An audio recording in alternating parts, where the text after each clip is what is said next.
Thank you so much. Thank you. Thank you. Thank you. It's good to be home. Thank you. Thank you.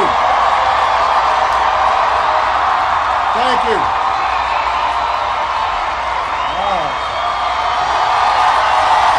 Thank you. Thanks. All right, everybody sit down. We're on live TV here. I gotta move. Come on.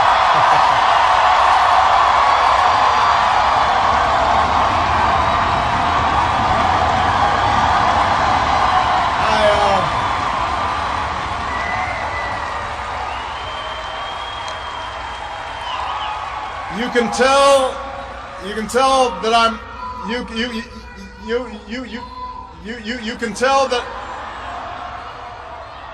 you can tell that I'm a lame duck because nobody's following instructions. Everybody have a seat.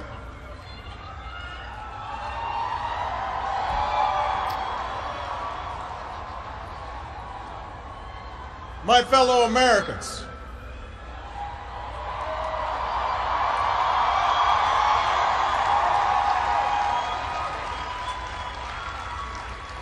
Michelle and I have been so touched by all the well wishes that we've received over the past few weeks.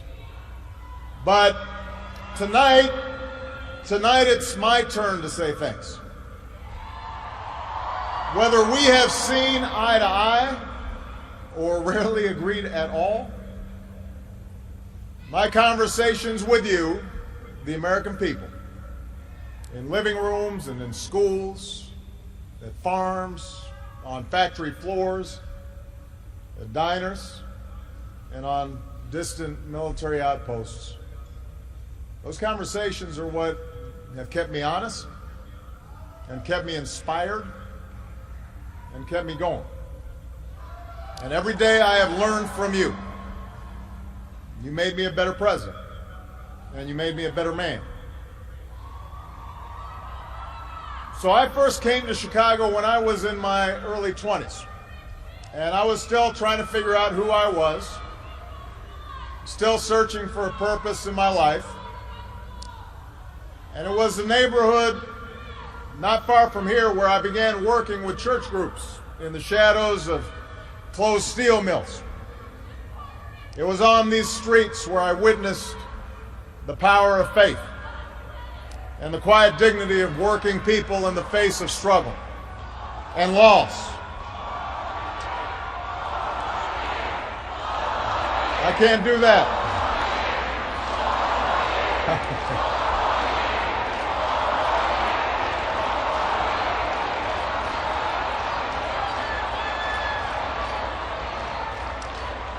Now, this is where I learned that change only happens when ordinary people get involved and they get engaged and they come together to demand it. After 8 years as your president, I still believe that. And it's not just my belief. It's the beating heart of our American idea, our bold experiment in self-government. It's the conviction that we are all created equal, endowed by our Creator with certain unalienable rights, among them life, liberty, and the pursuit of happiness.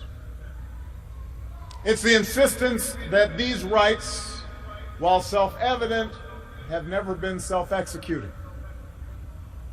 That we, the people, through the instrument of our democracy, can form a more perfect union. What a radical idea. The great gift that our founders gave to us. The freedom to chase our individual dreams through our sweat and toil and imagination, and the imperative to strive together as well to achieve a common good, a greater good. For 240 years, our nation's call to citizenship has given work and purpose to each new generation. It's what led patriots to choose republic over tyranny, pioneers to trek west, slaves to brave that makeshift railroad to freedom. It's what pulled immigrants and refugees across oceans in the Rio Grande. It's what pushed women to reach for the ballot. It's what powered workers to organize. It's why GIs gave their lives at Omaha Beach, in Iwo Jima, Iraq, and Afghanistan. And why men and women from Selma to Stonewall were prepared to give theirs as well. So that's what we mean when we say America's exceptional. Not that our nation's been flawless from the start, but that we have shown the capacity to change and make life better for those who follow. Yes, our progress has been uneven. The work of democracy has always been hard. It's always been contentious. Sometimes it's been bloody. For every 2 steps forward, it often feels we take 1 step back. But the long sweep of America has been defined by forward motion, a constant widening of our founding creed to embrace all, and not just some.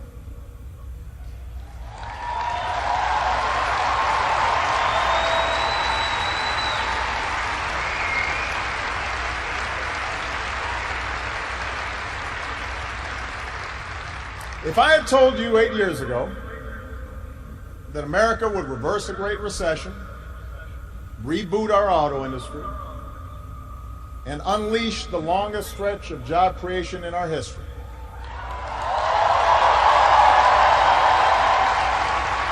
if I had told you that we would open up a new chapter with the Cuban people, shut down Iran's nuclear weapons program without firing a shot, take out the mastermind of 9/11. If I had told you that we would win marriage equality and secure the right to health insurance for another 20 million of our fellow citizens,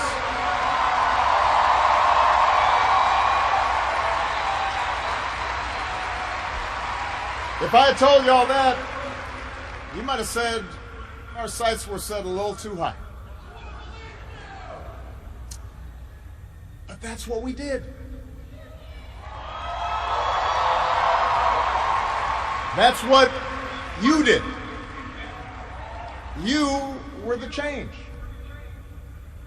You answered people's hopes, and because of you, by almost every measure, America is a better, stronger place than it was when we started.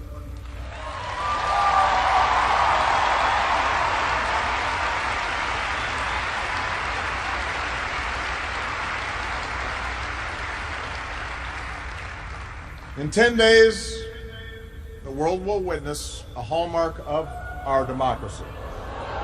No. The peaceful transfer of power from one freely elected president to the next.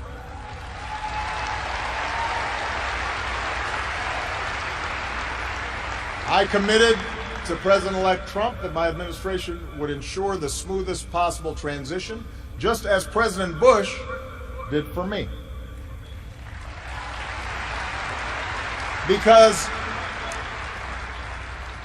it's up to all of us to make sure our government can help us meet the many challenges we still face. We have what we need to do so. We have everything we need to meet those challenges. After all, we remain the wealthiest, most powerful, and most respected nation on earth. Our youth, our drive, our diversity and openness, our boundless capacity for risk and reinvention means that the future should be ours. But that potential will only be realized if our democracy works. Only if our politics better reflects the decency of our people. Only if all of us, regardless of party affiliation or particular interests, help restore the sense of common purpose that we so badly need right now. And that's what I want to focus on tonight: the state of our democracy. Understand, democracy does not require uniformity. Our founders argued, they quarreled, eventually they compromised. They expected us to do the same. But they knew that democracy does require a basic sense of solidarity. The idea that for all our outward differences, we're all in this together, that we rise or fall as one.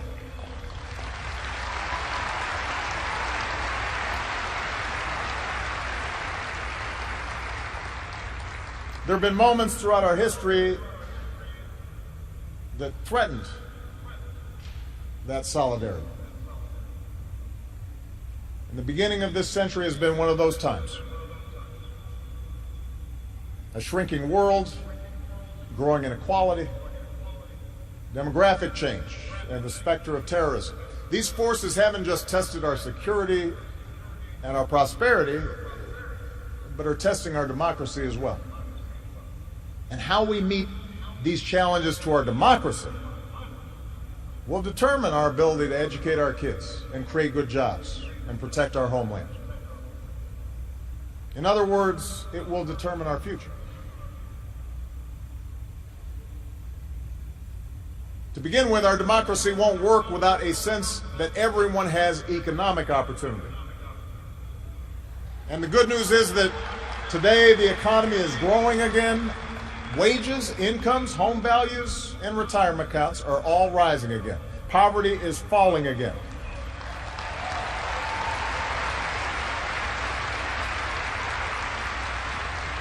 The wealthy are paying a fair share of taxes, even as the stock market shatters records. The unemployment rate is near a 10-year low. The uninsured rate has never, ever been lower.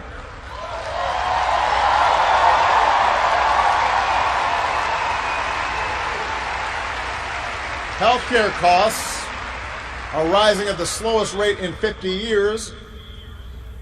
And I've said, and I mean it, if anyone can put together a plan that is demonstrably better than the improvements we've made to our healthcare system, that covers as many people at less cost, I will publicly support it.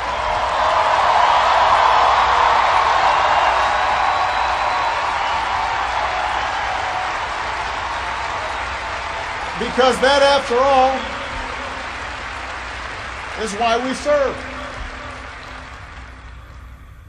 Not to score points or take credit, but to make people's lives better. But for all the real progress that we've made, we know it's not enough. Our economy doesn't work as well or grow as fast when a few prosper at the expense of a growing middle class and ladders for folks who want to get into the middle class. That's the economic argument, but stark inequality is also corrosive to our democratic idea. While the top 1% has amassed a bigger share of wealth and income, too many of our families in inner cities and in rural counties have been left behind.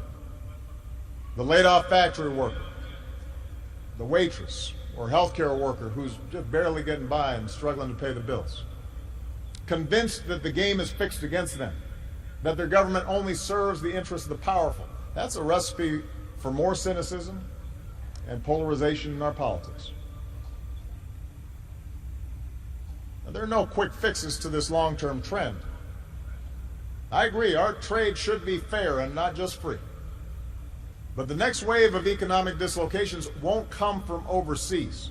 It will come from the relentless pace of automation that makes a lot of good middle-class jobs obsolete.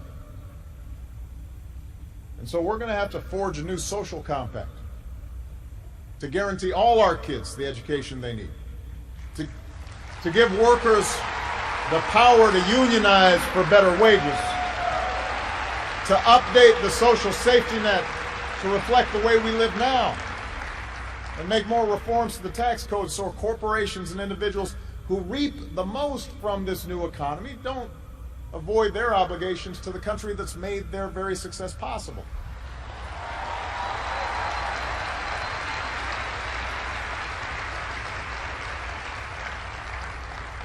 We can argue about how to best achieve these goals, but we can't be complacent about the goals themselves. For if we don't create opportunity for all people,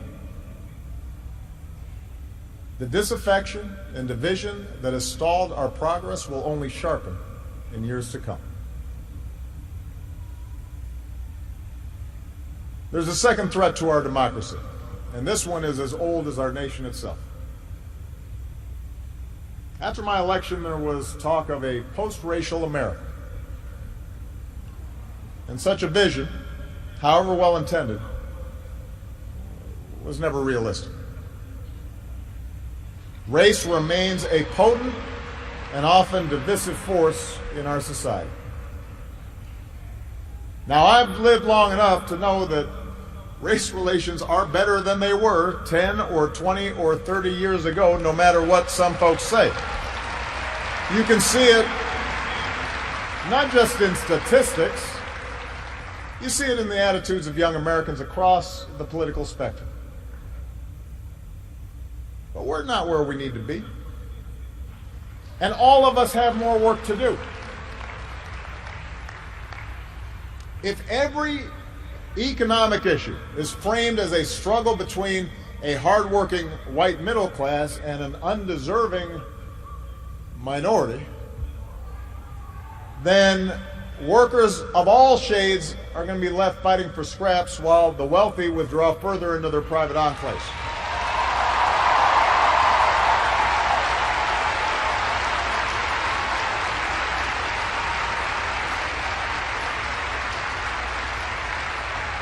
If we're unwilling to invest in the children of immigrants just because they don't look like us, we will diminish the prospects of our own children, because those brown kids will represent a larger and larger share of America's workforce.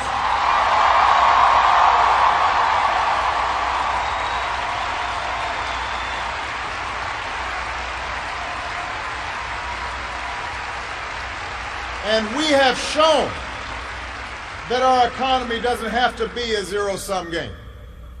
Last year, incomes rose for all races, all age groups, for men and for women. So if we're going to be serious about race going forward, we need to uphold laws against discrimination in hiring and in housing and in education and in the criminal justice system. That is what our Constitution and our highest ideals require.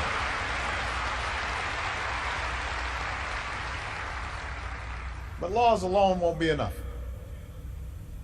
Hearts must change. They won't change overnight.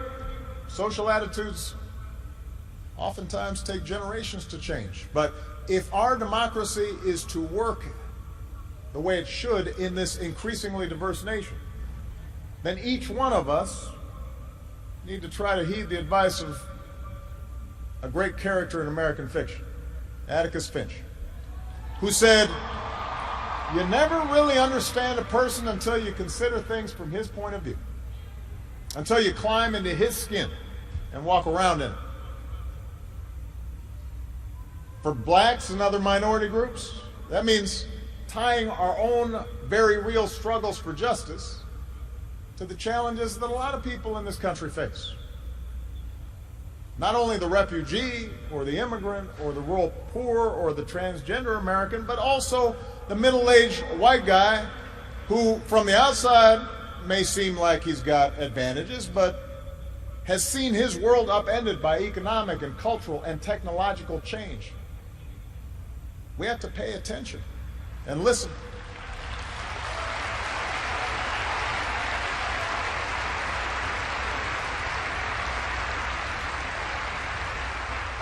For white Americans, it means acknowledging that the effects of slavery and Jim Crow didn't suddenly vanish in the 60s. That when minority groups voice discontent, they're not just engaging in reverse racism or practicing political correctness. When they wage peaceful protest, they're not demanding special treatment, but the equal treatment that our founders promised.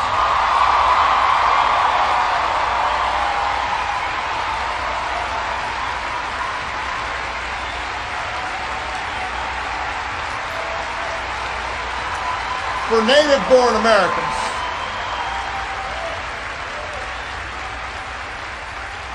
native-born Americans, it means reminding ourselves that the stereotypes about immigrants today were said almost word for word about the Irish and Italians and Poles, who it was said were going to destroy the fundamental character of America.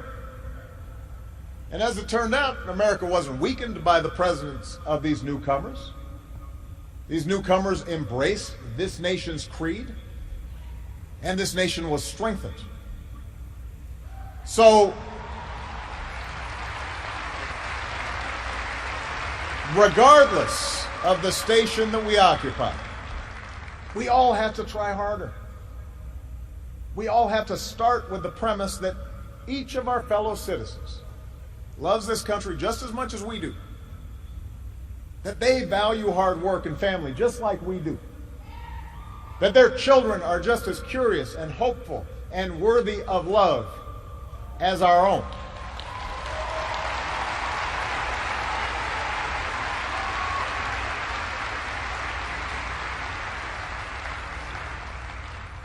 And that's not easy to do.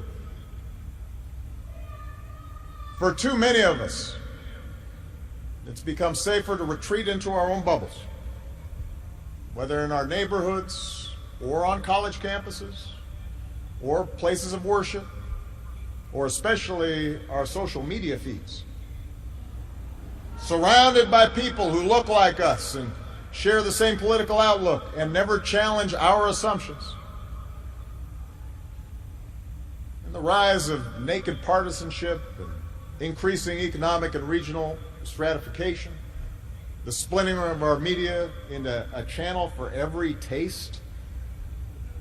All this makes this great sorting seem natural, even inevitable.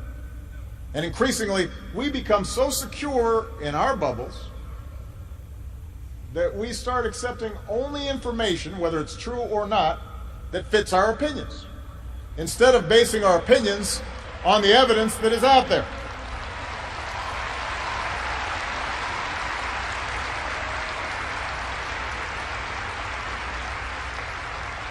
And this trend represents a third threat to our democracy. Look, politics is a battle of ideas. That's how our democracy was designed. In the course of a healthy debate, we prioritize different goals and the different means of reaching them. But without some common baseline of facts, without a willingness to admit new information, and concede that your opponent might be making a fair point, and that science and reason matter, then we're going to keep talking past each other, and we'll make common ground and compromise impossible.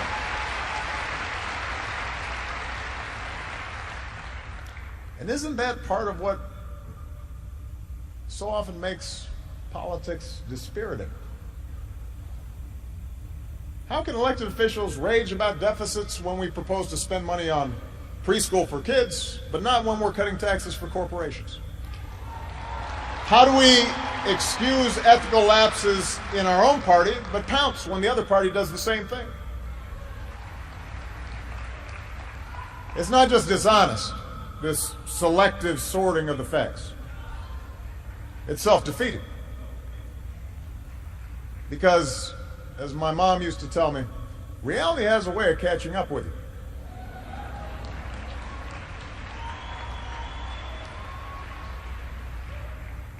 Take the challenge of climate change. In just 8 years, we've halved our dependence on foreign oil. We've doubled our renewable energy. We've led the world to an agreement that has the promise to save this planet.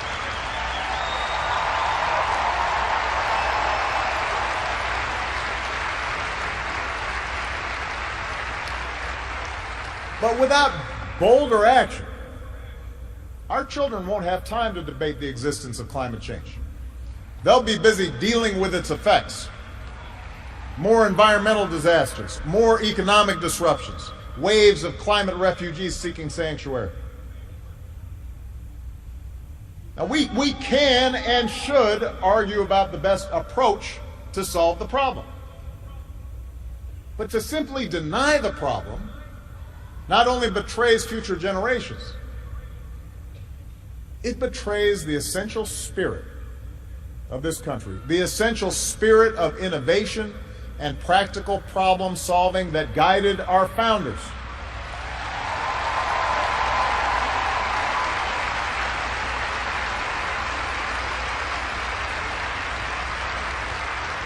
It is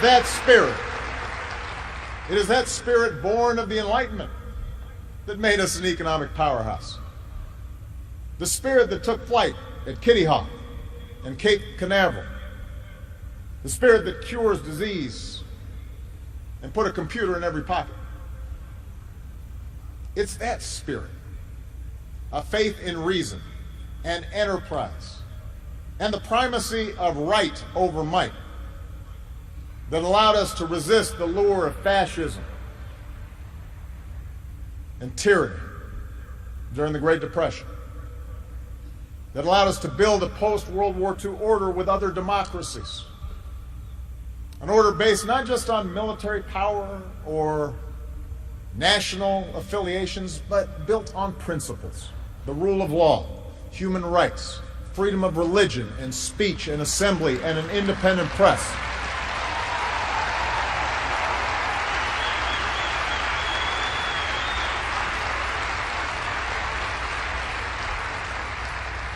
That order is now being challenged. First, by violent fanatics who claim to speak for Islam. More recently, by autocrats in foreign capitals who see free markets and open democracies and civil society itself as a threat to their power. The peril each poses to our democracy is more far-reaching than a car bomb or a missile. They represent the fear of change, the fear of people who look or speak or pray differently, a contempt for the rule of law that holds leaders accountable, an intolerance of dissent and free thought, a belief that the sword or the gun or the bomb or the propaganda machine is the ultimate arbiter of what's true and what's right.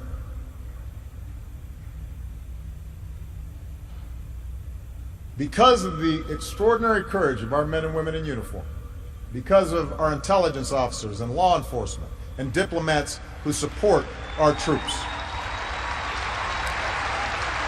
no foreign terrorist organization has successfully planned and executed an attack on our homeland these past 8 years. And although Boston and Orlando and San Bernardino and Fort Hood remind us of how dangerous radicalization can be, our law enforcement agencies are more effective and vigilant than ever. We have taken out tens of thousands of terrorists, including bin Laden.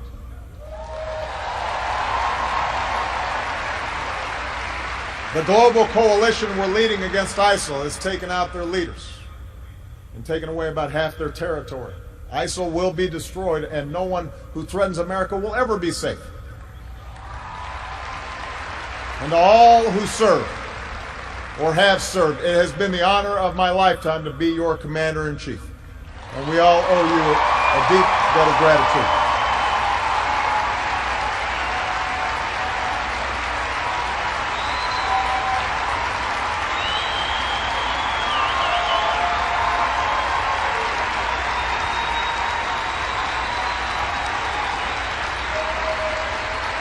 But protecting our way of life, that's not just the job of our military. Democracy can buckle when it gives in to fear. So just as we, as citizens, must remain vigilant against external aggression, we must guard against a weakening of the values that make us who we are. And that's why for the past 8 years, I've worked to put the fight against terrorism on a firmer legal footing. That's why we've ended torture, worked to close Gitmo, reformed our laws governing surveillance to protect privacy and civil liberties. That's why I reject discrimination against Muslim Americans, who are just as patriotic as we are.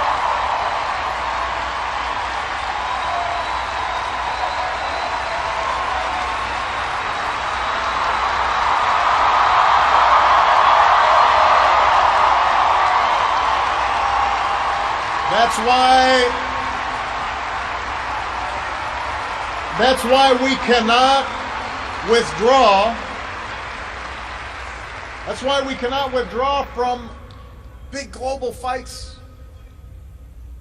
to expand democracy and human rights and women's rights and LGBT rights. No matter how imperfect our efforts, no matter how expedient ignoring such values may seem, that's part of defending America. For the fight against extremism and intolerance and sectarianism and chauvinism are of a piece with the fight against authoritarianism and nationalist aggression. If the scope of freedom and respect for the rule of law shrinks around the world, the likelihood of war within and between nations increases, and our own freedoms will eventually be threatened. So let's be vigilant, but not afraid. ISIL will try to kill innocent people, but they cannot defeat America unless we betray our Constitution and our principles in the fight.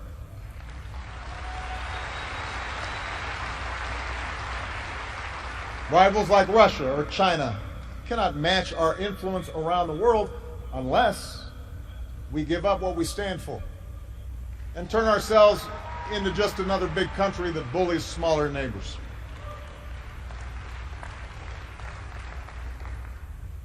Which brings me to my final point. Our democracy is threatened whenever we take it for granted. All of us,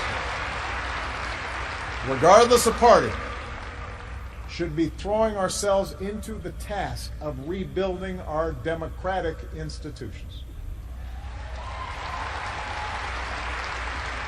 When voting rates in America are some of the lowest among advanced democracies, we should be making it easier, not harder, to vote.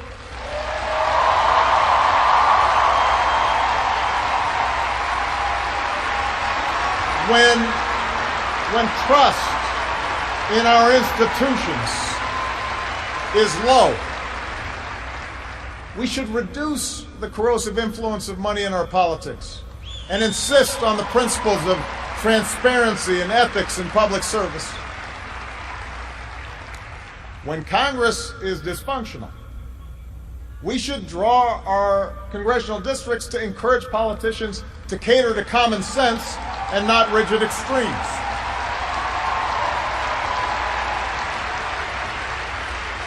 But remember, None of this happens on its own. All of this depends on our participation, on each of us accepting the responsibility of citizenship, regardless of which way the pendulum of power happens to be swinging. Our Constitution is a remarkable, beautiful gift. But it's really just a piece of parchment. It has no power on its own. We, the people, give it power. We, the people, give it meaning with our participation and with the choices that we make and the alliances that we forge. Whether or not we stand up for our freedoms, whether or not we respect and enforce the rule of law, that's up to us. America's no fragile thing, but the gains of our long journey to freedom are not assured. In his own farewell address, George Washington wrote that self-government is the underpinning of our safety, prosperity, and liberty. But from different causes and from different quarters, much pains will be taken to weaken in your minds the conviction of this truth. And so we have to preserve this truth with jealous anxiety that we should reject the first dawning of every attempt to alienate any portion of our country from the rest, or to enfeeble the sacred ties that make us one.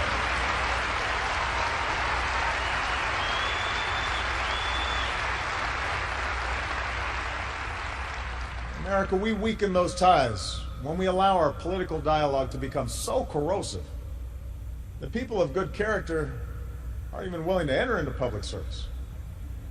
So coarse with rancor that Americans with whom we disagree are seen not just as misguided, but as malevolent.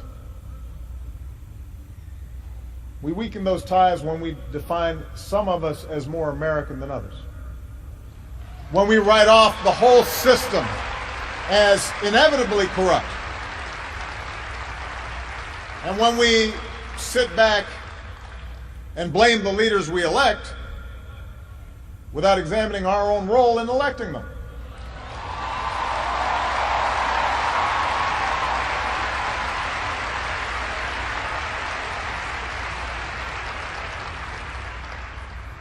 It falls to each of us to be those anxious, jealous guardians of our democracy, to embrace the joyous task we've been given to continually try to improve this great nation of ours. Because for all our outward differences, we in fact all share the same proud title, the most important office in a democracy: citizen. Citizen.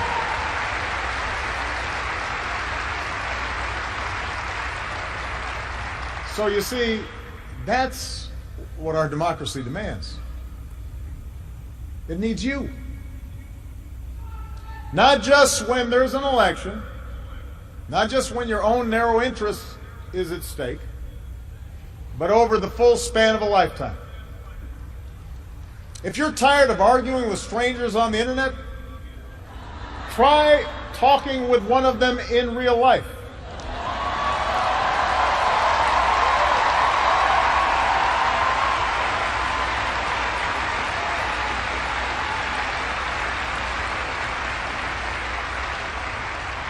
If something needs fixing, then lace up your shoes and do some organizing.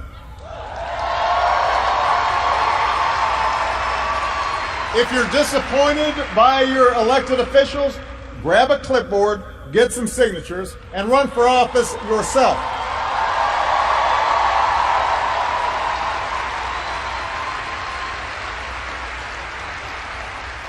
Show up. Dive in. Stay at it. Sometimes you'll win. Sometimes you'll lose. Presuming a reservoir of goodness in other people, that can be a risk. And there will be times when the process will disappoint you. But for those of us fortunate enough to have been part of this work and to see it up close, let me tell you, it can energize and inspire. And more often than not, your faith in America and in Americans will be confirmed. Mine sure has been. Over the course of these 8 years, I've seen the hopeful faces of young graduates and our newest military officers. I have mourned with grieving families, searching for answers, and found grace in Charleston Church. I've seen our scientists help a paralyzed man regain his sense of touch. I've seen wounded warriors who at points were given up for dead walk again. I've seen our doctors and volunteers rebuild after earthquakes and stop pandemics in their tracks. I've seen the youngest of children remind us through their actions and through their generosity of our obligations to care for refugees or work for peace. And above all, to look out for each other.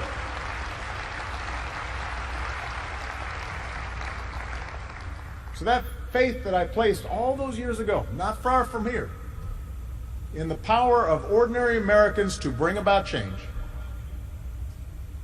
that faith has been rewarded in ways I could not have possibly imagined. And I hope your faith has too. Some of you here tonight or watching at home, you were there with us in 2004, in 2008, 2012.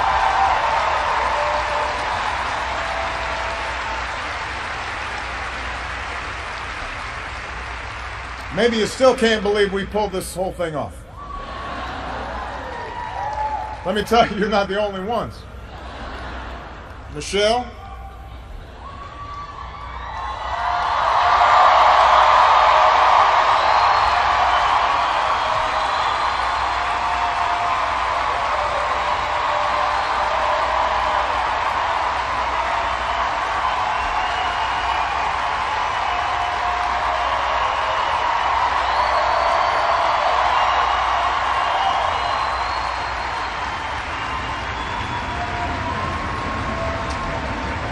Michelle LaVaughn Robinson, girl of the South Side.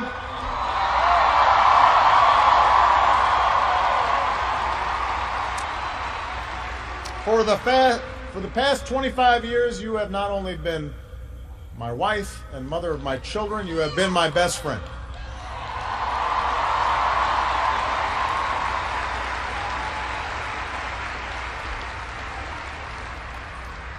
You took on a role you didn't ask for, and you made it your own, with grace and with grit and with style and good humor.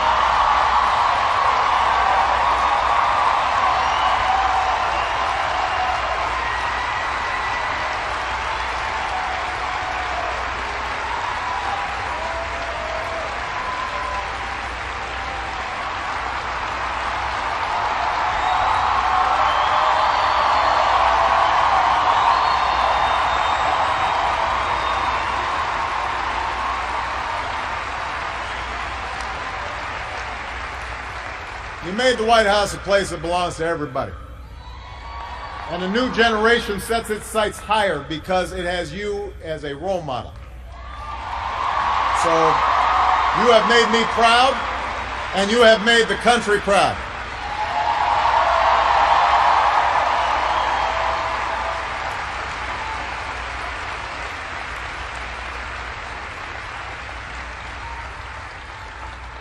Malia and Sasha, under the strangest of circumstances, you have become two amazing young women You are smart and you are beautiful, but more importantly, you are kind and you are thoughtful and you are full of passion. And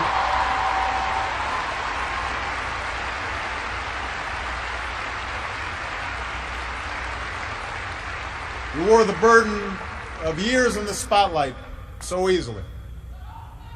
Of all that I have done in my life, I am most proud to be your dad.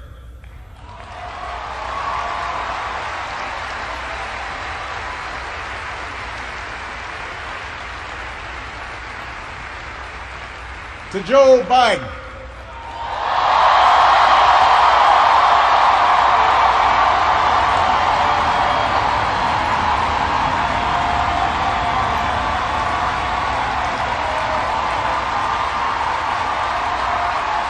the scrappy kid from Scranton who became Delaware's favorite son.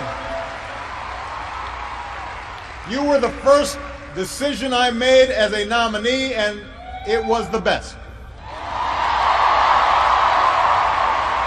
Not just because you have been a great vice president, but because in the bargain I gained a brother. And we love you and Jill like family, and your friendship has been one of the great joys of our lives.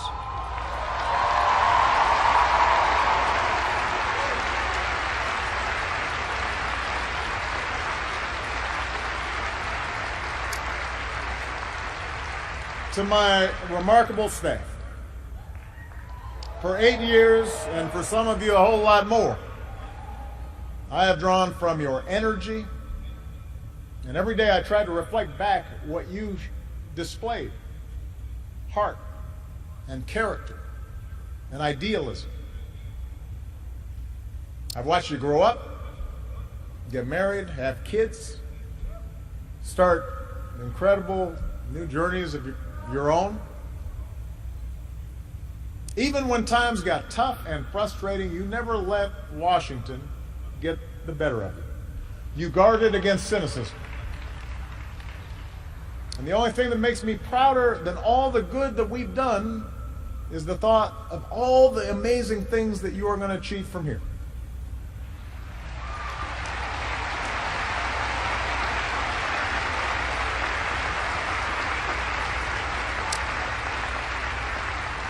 And to all of you out there, every organizer who moved to an unfamiliar town, every kind family who welcomed them in, every volunteer who knocked on doors, every young person who cast a ballot for the first time, every American who lived and breathed the hard work of change, you are the best supporters and organizers anybody could ever hope for, and I will be forever grateful. Because you did change the world. You did. And that's why I leave this stage tonight even more optimistic about this country than when we started.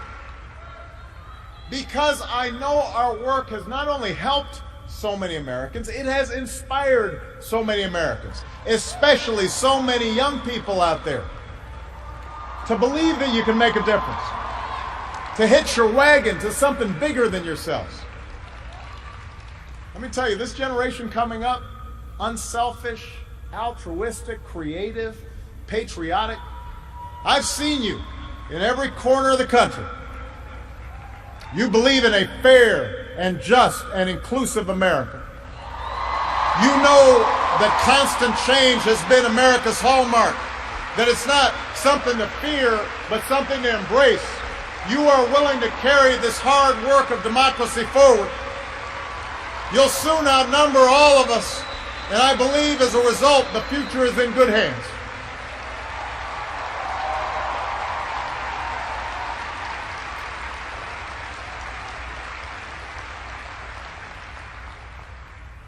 My fellow Americans, it has been the honor of my life to serve you. I won't stop. In fact, I will be right there with you as a citizen for all my remaining days. But for now, whether you are young or whether you're young at heart, I do have one final ask of you as your president. The same thing I asked when you took a chance on me 8 years ago. I'm asking you to believe, not in my ability to bring about change, but in yours.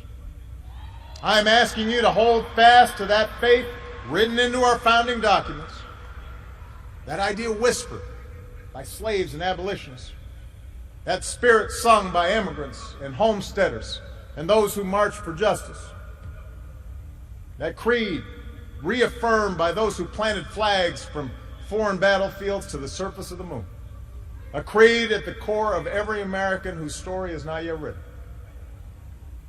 Yes, we can. Yes, we did. Yes, we can.